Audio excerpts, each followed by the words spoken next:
No, it wasn't frustrating. It's just something that happens, I dropped. Anybody nominated my drop? I think I dropped one, maybe two. But you always want to catch it. You always want to catch it. But things happen. You got to move on. And out there, I was just having fun. I was just having fun. That's like I said before. That's my domain. That's where I'm most comfortable. Running sideline to sideline, changing direction. That's where I feel at home. And so I definitely was having fun out there. Obviously, it would have been nice to catch those balls, but it was fine to me. Tyler, have you talked to any of the other tight ends about this process, like Rudolph or anybody? And what kind of advice have they given to you about your position? Yeah, I talked to Rudolph, and we don't talk a lot about football specific. We talk more about the transition to the NFL, what that's like. You don't have a locker room full of college guys. He says that he's lucky in Minnesota. It's a young locker room, but some places, you get some older guys with wives and kids. They're going home to their families, and you're going home to your apartment by yourself. That's just something that you got to kind of be ready for. Just kind of the transition process, not as much football related. And what are your thoughts just on the tight end position now? It's become a premium now around the league. I'm sure you've kind of looked into that. Yeah, I'm thankful for the guys that have played before me, the Gronkowskis, Jimmy Graham, Kyle Rudolphs, to kind of set that stage because it's a good time to be a tight end, the kind of tight end that I am. And, so I'm just feel lucky to be coming in when I am. Tyler, over here.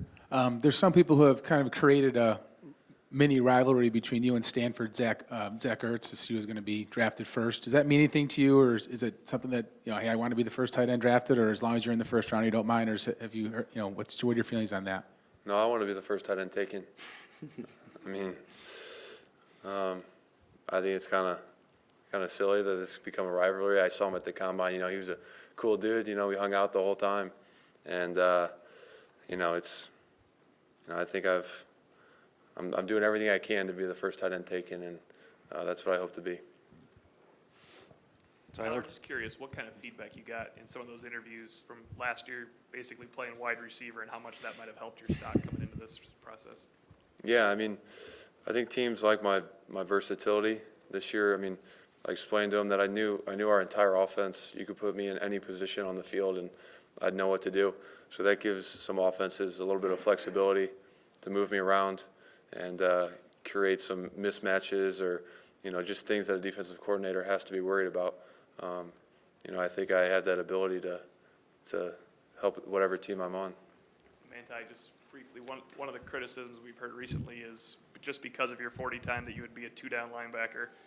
How much do they talk to you about your film when you have the most interceptions for a linebacker in the last decade in college football versus that 40 time when you have an actual back and forth with NFL GMs on it? That hasn't really, as far as the teams, that conversation has never come up. They asked me about, the only question they asked me about concerning that is how did I go from no interception to zero. And other than that, they really talked to me about my 40 time and how it correlates with me being a two-down linebacker. I've been a three-down linebacker my whole life, and that's something that I'm going to work and continue to do so that that remains the same. How did you go from no interceptions to 7? First, I lost weight. I got in the best shape of my life so that when my mindset moved, my body did. And secondly, I understood where I had to be. I understood past concepts. I understood through my film study, where guys like to go. And third, obviously some of them were from pressure, tip passes. So credit to guys around me for helping me getting some of those interceptions. Tyler, over here. How did you decide on Evan Sharpley to be the guy to throw passes to you, and did you consider anybody else?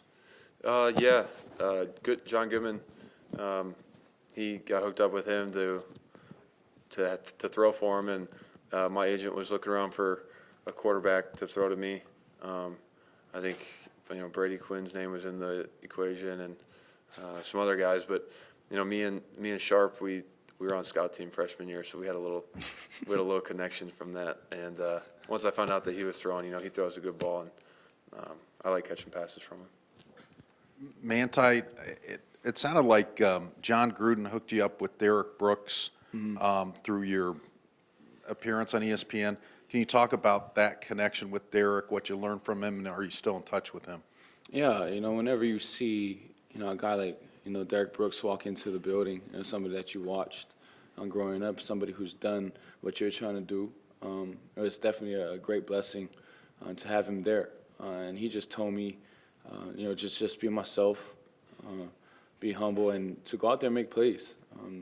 I think that's the most important thing that he told me. At the end of the day, it's football, and you go out there and you work your butt off, and you make sure that you leave no doubt as far as your work ethic. And I think I got the most confidence and from that, because I know that what has brought me to this point is my work ethic, and that's what's going to continue to happen. And so definitely, having him there and having Coach Gruden there as well was definitely a great experience for me. What did you learn from Coach Gruden in that experience?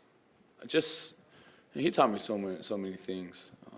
He taught me just about character. He taught me about just film study, and he's just such a great coach that he focuses on the little things. And for me to sit there with him and to learn from him, to see what he looks at, to just talk about football, I definitely learned a lot. And what do you do now as far as where your home base is? Are you going to stay on campus? Are you going to go back to Florida? Are you going to go to Hawaii? No, yeah, I'm going to stay here. I'm going to stay here, work out here. Yeah, that's the plan so far. I was going to ask the same question. Tyler, where are you going from here? I'll be here As well. working out. And Mantie, just back home with Hawaii, how supportive has everyone been around you over the last couple of months with everything you've been through? It's been amazing. The two places I call home has been nothing but supportive. Here in South Bend, the Notre Dame community, and back at home. And, they've just been, home. Guys have reached out to me and my family. Just been so supportive, and for me, I was just very blessed. See this guy next to me, I'm internally indebted to this guy, because that was possibly the hardest time of my life. I'm going through that, and I was lucky that I had one of my best friends with me. This guy checked up on me every day. Came over when I said, "Nah, I don't want nobody to talk to." He knocked the door down and said, "Hey man, let's play some video games or something." So to have Eifert there, man, it was a blessing in disguise for me, and just all the other guys down there, Eric Reed, just a whole bunch of good guys. So I'm very grateful for the guys that I had at Florida, the family I have here in Notre Dame, and obviously all my family members and my friends, and just the whole state of Hawaii for all their love and support.